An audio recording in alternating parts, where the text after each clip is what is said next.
Hey everyone, this is a very short and very quick video lang. I just want to share my experience in picking my senior high school strand. If you're an indecisive girly or hindi mo alam saan ka magsettle na strand, well, I will be sharing my experience to you guys. Baka naman makahelp siya somehow.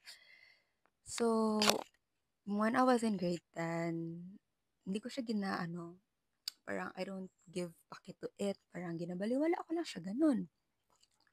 Like the entire grade 10 years ko yun siya. Except yung time na nag-campus tour na kami, like sobrang lapit na nung junior high school graduation namin.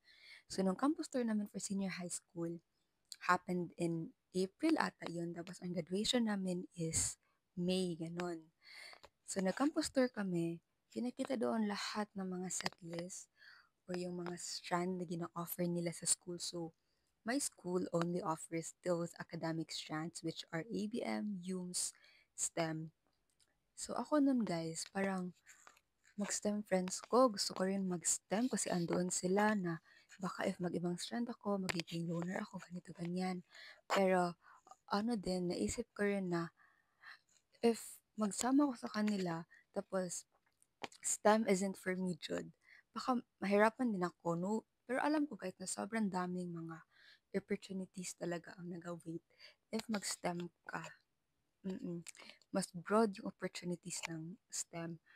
Tapos nung sinabi ko siya sa friends ko na ano man daw na, sinabi ko man sa kanila na mag-law ako, ganun. Sabi nila na mag-yums ka na lang, huwag ka mag-ano kay makita, magyapon ta, ana-ana. And so, okay, parang nag-ano na yung mind ko noon.